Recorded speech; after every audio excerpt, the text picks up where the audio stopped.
Hello मित्रों, नमस्कार। मैं सुधाकर अभिषेक अपने यूट्यूब चैनल SD पॉइंट में आपका हार्दिक स्वागत करता हूं। मित्रों, मैं आप सबके समक्ष प्रश्नों की एक श्रृंखला लेकर उपस्थित हुआ हूं, जो कि आगामी CTET, UP TET, other state TET, NET और प्रवक्ता शिक्षा शास्त्र की परीक्षाओं में आपके लिए महत्वपूर्ण भूमिका निभाएगा। पहला प्रश्न है, हमारे संविधान में मौलिक अधिकार है संपत्ति का अधिकार, दूसरा स्वतंत्रता का अधिकार, तीसरा उदारता का अधिकार, चौथा सामाजिकता का अधिकार। तो हमारे संविधान में मौलिक अधिकार स्वतंत्रता का अधिकार माना जाता है, ये और तीनों विकल्प सही नहीं है। दूसरा प्रश्न है, त्रिभाषा सूत्र किसके द्वारा दिया गया है? त्रिभाषा सूत्र कोठारी आयोग द्वारा दिया गया है। यशपाल समिति, NCF 2005, कोठारी आयोग, इनमें से कोई नहीं, तो कोठारी आयोग द्वारा त्रिभाषा सूत्र दिया गया है। तीसरा प्रश्न है, बौद्ध काल में शिक्षा का माध्यम कौन था? संस्कृत, अंग्रेजी, हिंदी और पाली। चौथा विकल्प सही है, पाली भाषा शिक्षा का माध्यम हुआ करती थी। चौथा प्रश्न है, वह स्कूल जिसमें रहने एवं खाने की व्यवस्था रहती है मिशनरी स्कूल, बोर्डिंग स्कूल, विशेष school, private school. Boarding school में रहने खाने की व्यवस्था रहती है, दूसरा विकल्प सही है। पांचवा प्रश्न है, राष्ट्रीय माध्यमिक शिक्षा अभियान RMSA की शुरुआत कब और किस कक्षा के लिए हुई थी? चार विकल्प आपके समक्ष हैं। पहला विकल्प है 2009 कक्षा 9 और 10 के लिए, दूसरा विकल्प 2009 कक्षा 11 और 12 के लिए, तीसरा विकल्प है 2010 कक्षा 11 और 9 और 10 के लिए, और चौथा विकल्प है 2010 कक्षा 11 और 12 के लिए। इसका पहला विकल्प सही है, 2009 कक्षा 9 और 10 के लिए राष्ट्रीय माध्यमिक शिक्षा अभियान की शुरुआत 2009 में हुई और कक्षा 9 और 10 के लिए थी। मुस्लिम शिक्षा में मदरसा है, जो कि प्रश्न नंबर 6 है। चार विकल्प आपसे समक्ष हैं, प्राथमिक शिक्षा, उच्च शिक्षा, माध्यमिक शिक्षा, इनमें से कोई नहीं। मुस्लिम शिक्षा में मदरसा उच्च शिक्षा के केंद्र को कहते थे, इसमें बालक उच्च शिक्षा प्राप्त करते थे। सातवां क्वेश्चन है, मुदालियार आयोग गठित हुआ? पहला विकल्प है 23 सितंबर 1952, दूसरा विकल्प है 23 नवंबर 1956, तीसरा विकल्प है 10 नवंबर 1951 और चौथा विकल्प है 23 अक्टूबर 1952। मुदालियार आयोग का गठन, पहला विकल्प सही है, 23 सितंबर 1952 को हुआ था। आठवां प्रश्न है, जवाहर नवोदय विद्यालय में परीक्षा का प्रारूप बनाने वाला बोर्ड है? पहला विकल्प CBSE, दूसरा ICSE, तीसरा स्टेट बोर्ड, चौथा NCERT। इसमें पहला विकल्प सही है, CBSE। नौवां प्रश्न है, सर्व शिक्षा अभियान की शुरुआत कब हुई? पहला विकल्प है 1998 और 99, दूसरा विकल्प है 1999 और 2000, तीसरा विकल्प 2000 और 2001, चौथा 2001 और 2002। सर्व शिक्षा अभियान की शुरुआत, इसमें तीसरा विकल्प सही है, सन 2000-2001 में हुई थी। 10वां प्रश्न है, राधा कृष्णन आयोग संबंधित है? उच्च शिक्षा से, दूसरा विकल्प माध्यमिक शिक्षा से, तीसरा विश्वविद्यालय शिक्षा से, चौथा प्राइमरी शिक्षा से। राधा कृष्णन आयोग, तीसरा विकल्प सही है, विश्वविद्यालय शिक्षा से संबंधित है। 11वां क्वेश्चन है, NCTE का पूर्ण नाम क्या है? National children teacher education, national council for training education, national council for teacher education, चौथा national centre for teacher education. इसमें तीसरा विकल्प सही है, national council for teacher education. 12वां प्रश्न है, गुरुकुल में प्रवेश हेतु कौन संस्कार कराया जाता था? समावर्तन, उपनयन संस्कार, विद्यारंभ संस्कार, उपसंपदा संस्कार।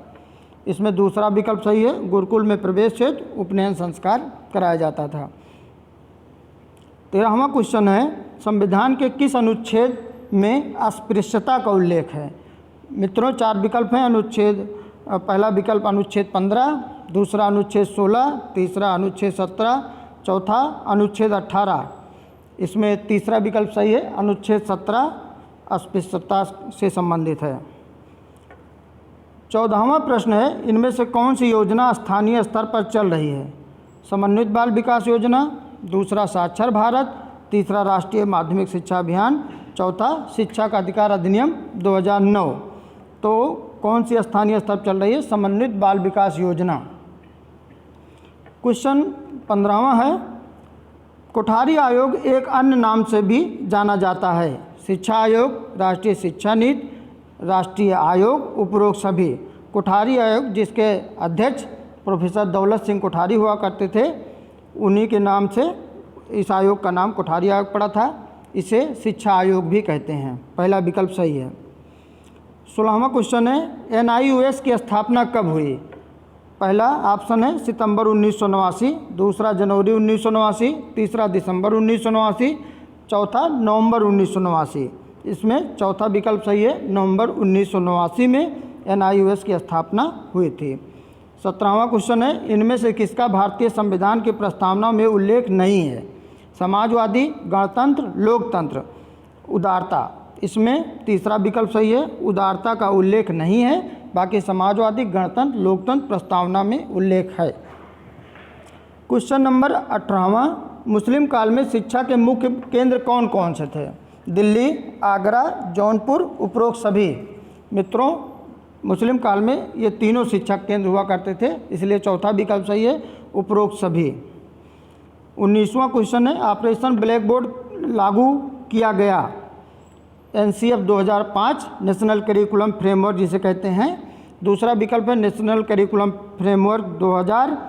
तीसरा विकल्प है राष्ट्रीय शिक्षा नीति 1986 में। चौथा इनमें से कोई नहीं। तीसरा विकल्प सही है, राष्ट्रीय शिक्षा नीति 1986। 20वां प्रश्न है, किस समिति की संस्तुति के बाद मौलिक कर्तव्य को संविधान में जोड़ा गया? चारों विकल्प मित्रों सुन लीजिए। पहला है चरण सिंह समिति, दूसरा पूरन सिंह समिति, तीसरा स्वर्ण सिंह समिति, चौथा नारायण सिंह समिति। इसमें तीसरा विकल्प सही है, स्वर्ण सिंह समिति। 21वां प्रश्न है, नवोदय विद्यालय समिति के चेयरमैन होते हैं राष्ट्रपति, मानव संसाधन विकास मंत्री, प्रधानमंत्री, रक्षा मंत्री। दूसरा विकल्प सही है, मानव संसाधन विकास मंत्री नवोदय विद्यालय समिति के चेयरमैन होते हैं। 22वां प्रश्न है, शिक्षा का अधिकार, राइट टू एजुकेशन किस वर्ष प्रभाव में आया? 2008, 2009, 2010, 2011। प्रभाव में ये 2010 में आया। तीसरा विकल्प सही है। 23वां प्रश्न है, कोठारी आयोग के अध्यक्ष कौन थे? पहला ऑप्शन है JP नायर, दूसरा GD कोठारी, तीसरा JF मैक ईगल, चौथा DS कोठारी। मित्रों, इसमें चौथा विकल्प सही है, DS कोठारी जी कोठारी आयोग के अध्यक्ष थे, जिनका पूरा नाम था प्रोफेसर दौलत सिंह कोठारी। 24वां प्रश्न है, कलकत्ता मदरसा किसके द्वारा बनाया गया?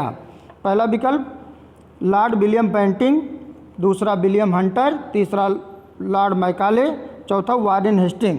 इसमें चौथा विकल्प सही है, कलकत्ता मदरसा वारेन हेस्टिंग द्वारा बनवाया गया था। 25वां प्रश्न है, 42वें संविधान संशोधन का मुख्य अंग नहीं है? पहला ऑप्शन है न्याय व्यवस्था, दूसरा है केंद्रमुखी, तीसरा है मौलिक कर्तव्य, चौथा है संसद सर्वोच्चता। तो 42वें संविधान संशोधन में इसमें दूसरा विकल्प सही है, केंद्रमुखी अंग नहीं है। 26वां प्रश्न है, भारत में पंचायती राज व्यवस्था लागू है? जिला, गांव, ब्लॉक, उपरोक्त सभी। चौथा विकल्प सही है, इसमें जिला, गांव, ब्लॉक सभी स्तर पर पंचायती राज व्यवस्था लागू है। वह आयोग जिसने शिक्षा और राष्ट्रीय विकास को परिभाषित किया? शिक्षा आयोग, यशपाल समिति, मुदालियर आयोग, उपरोक्त सभी। शिक्षा आयोग द्वारा राष्ट्रीय विकास को परिभाषित किया गया। 28वां प्रश्न है, भारतीय शिक्षा में निम्न में से किसको मैग्ना कार्टा कहा जाता है? सार्जेंट आयोग, मैकाले का विवरण पत्र, वुड के घोषणा पत्र, हंटर आयोग। वुड के घोषणा पत्र को मैग्ना कार्टा कहा जाता है। इसमें तीसरा विकल्प सही है। प्रश्न 29वां आपके समक्ष है, किस नीति का उद्देश्य भौतिक और मानसिक रूप से विकलांग बच्चों को सामान्य समुदाय के साथ सामान्य वृद्धि करना था? NPE 1968, NPE 1986, NPD 2006। चौथा ऑप्शन है प्रोग्राम ऑफ एक्शन 1992। तो प्रोग्राम ऑफ एक्शन चौथा विकल्प इसमें सही है, जिसका उद्देश्य भौतिक और मानसिक रूप से विकलांग बच्चों को सामान्य समुदाय के साथ सामान्य वृद्धि करना था। 30वां प्रश्न आपके समक्ष है, उन्नति में बाधक नहीं है? जात आधारित, लिंग आधारित, रंग आधारित। चौथा उपरोक्त सभी। इसमें उपरोक्त सभी विकल्प सही है। जात, लिंग, रंग उन्नत में बाधक नहीं है। 31वां प्रश्न है, सन 1902 में जिस आयोग का गठन हुआ था वह है कोठारी आयोग, दूसरा विश्वविद्यालय आयोग, तीसरा मुदालियर आयोग, चौथा इनमें से कोई नहीं। तो भारतीय विश्वविद्यालय आयोग का गठन सन 1902 में हुआ था। 32वां प्रश्न है, 10+2+3 शिक्षा प्रक्रिया किस आयोग ने किया? पहला ऑप्शन है मुदालियर, दूसरा कोठारी, तीसरा राधाकृष्णन आयोग, चौथा इनमें से कोई नहीं। तो कोठारी आयोग ने 10+2+3 शिक्षा प्रक्रिया का गठन किया था। 33वां प्रश्न आपके समक्ष है, भारत सरकार ने दिव्यांगता पर राष्ट्रीय नीति कब गठित की? अगस्त 2006, दूसरा अक्टूबर 2006, तीसरा जनवरी 2006, चौथा फरवरी 2006। तो इसमें चौथा विकल्प सही है। फरवरी 2006 में भारत सरकार ने दिव्यांगता पर राष्ट्रीय नीति गठित की। 34वां प्रश्न है, नवंबर 1962 में कौन सी संस्था की शुरुआत करने हेतु केंद्र सरकार की मंजूरी मिली? नंबर 1 नवोदय विद्यालय संगठन, दूसरा केंद्रीय विद्यालय संगठन, तीसरा सैनिक स्कूल, चौथा उपरोक्त सभी। तो इसमें दूसरा विकल्प सही है, केंद्रीय विद्यालय संगठन। 35वां प्रश्न आपके समक्ष है, कोठारी आयोग में सदस्यों की संख्या कितनी थी? पहला 12, दूसरा 14, तीसरा 13, चौथा 17। तो इसमें 17 सदस्यों की संख्या थी कोठारी आयोग में। 36वां प्रश्न है, प्रथम भारतीय शिक्षा आयोग जाना जाता है? उद्घोषणा पत्र, मुदालियर आयोग, Macaulay minutes, Hunter commission. Hunter commission को प्रथम भारतीय शिक्षा आयोग जाना जाता है। 37वां प्रश्न है, संबद्धता प्राप्त करने के लिए किसकी आवश्यकता नहीं होती? समुचित कार्यालय, उच्च फीस, रजिस्टर का रख रखाव, चौथा सेवा रिकॉर्ड। उच्च फीस की आवश्यकता नहीं होती। दूसरा विकल्प सही है। अगला प्रश्न है, सरकारी एजेंसी किन स्कूलों को फंड एवं प्रशासनिक व्यवस्था प्रदान करती है?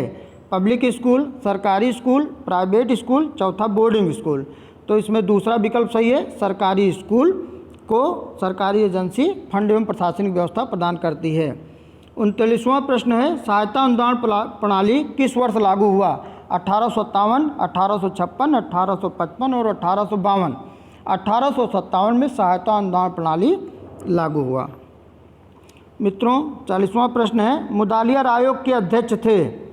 पहला ऑप्शन है ए लक्ष्मण स्वामी मुदालियर, दूसरा लॉर्ड मैकाले, तीसरा DS त्रिपाठी, चौथा फर्स्ट और सेकंड दोनों। तो मुदालियर आयोग का अध्यक्ष, इसमें पहला विकल्प सही है, ए लक्ष्मण स्वामी मुदालियर। प्रश्न 41वां आपके समक्ष है, स्कूलों की संबद्धता का प्रकार इनमें से कौन नहीं है? अस्थायी मान्यता, नियमित मान्यता, अस्थायी मान्यता और पब्लिक संबद्धता। तो इसमें पहला विकल्प पब्लिक संबद्धता का प्रकार नहीं है। 42वां क्वेश्चन है, AICTE का पूरा नाम है? All India council for teacher education, दूसरा विकल्प है all India council for technical education, तीसरा है all India council for technology education, चौथा इनमें से कोई नहीं। तो AICTE का पूरा नाम, इसमें दूसरा विकल्प सही है, all India council for technical education. 43 question number, कृषि शिक्षा को महत्व देने वाले प्रथम वायसराय कौन थे? पहला विकल्प विलियम हंटर, दूसरा वार्ड मैकाले, तीसरा लॉर्ड रिपन, चौथा लॉर्ड कर्जन। तो चौथा विकल्प इसमें सही है, लॉर्ड कर्जन ने कृषि शिक्षा को महत्व दिया था। 44वां क्वेश्चन आपके समक्ष है, गोखले बिल प्रस्तुत किया गया? 16 मार्च 1911, 1 अप्रैल 1911, 21 अप्रैल 1911, चौथा ऑप्शन है 23 मई 1913। गोखले बिल प्रस्तुत किया गया, पहला ऑप्शन सही है, 16 मार्च 1911। 45वां क्वेश्चन है, लर्निंग विदाउट बर्डन किस रिपोर्ट में परिभाषित की गई है? पहला विकल्प है NCF 2005, दूसरा विकल्प है सर्व शिक्षा अभियान, तीसरा विकल्प है यशपाल समिति, चौथा है इनमें से कोई नहीं। तो लर्निंग विदाउट बर्डन यशपाल समिति द्वारा परिभाषित की गई है। 46वां क्वेश्चन है, बौद्ध काल में शिक्षारंभ किन संस्कार से किया जाता था? पहला ऑप्शन है प्रवज्जा संस्कार, दूसरा है उपनयन संस्कार, तीसरा है समावर्तन संस्कार और चौथा है उपसंपदा संस्कार। मित्रों इसमें उपनयन संस्कार टिक हो गया है, लेकिन ये इसका उत्तर है प्रवज्जा संस्कार। और 47वां क्वेश्चन है, ज्ञान आयोग का गठन किसके द्वारा किया गया है? डॉक्टर मनमोहन सिंह, DS त्रिपाठी, मुदालियर आयोग, उपरोक्त सभी। ज्ञान आयोग का गठन डॉक्टर मनमोहन सिंह द्वारा किया गया है। इनमें से कौन सा आयोग कलकत्ता विश्वविद्यालय आयोग से नाम से जाना जाता है? यह प्रश्न 48वां है। पहला विकल्प है हंटर कमीशन, दूसरा है सैडलर कमीशन, तीसरा है मुदालियर कमीशन, चौथा है उपरोक्त सभी। तो कलकत्ता विश्वविद्यालय आयोग से नाम से जाना जाता है सैडलर कमीशन, इसमें दूसरा विकल्प सही है। 49वां प्रश्न है, बुनियादी शिक्षा में शिक्षा का माध्यम होता था संस्कृत, मातृभाषा, हिंदी, क्षेत्रीय भाषा। इसमें मातृभाषा से दूसरा विकल्प सही है। बुनियादी शिक्षा में शिक्षा का माध्यम मातृभाषा होती है। 50वां प्रश्न जो कि अंतिम प्रश्न है, हार्टाग कमेटी का अध्यक्ष कौन था? पहला विकल्प है सर फिलिप हार्टाग, दूसरा सर जॉन, तीसरा लॉर्ड विलियम बेंटिंग, चौथा है लॉर्ड कर्जन। तो इसमें पहला विकल्प सही है, सर फिलिप हार्टाग कमेटी के अध्यक्ष थे। मित्रों, यह प्रश्नोत्तरी है जो कि TET, UP TET, CTET, other state पर आधारित है। आप सब हमारे कमेंट बॉक्स में जा कर के सुझाव दें हमें, और लाइक करें, सब्सक्राइब करें, शेयर करें। Thank you so much.